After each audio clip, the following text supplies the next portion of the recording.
Hello everyone! In this video, I'll show you how to send money from TD Bank to Scotiabank. You can use Interac e-transfer for fast Canada wide transfers, a wire transfer for larger or international amounts, or write a check to deposit into the Scotiabank account.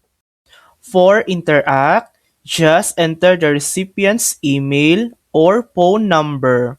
For wire transfers, follow the instructions and be aware of possible fees.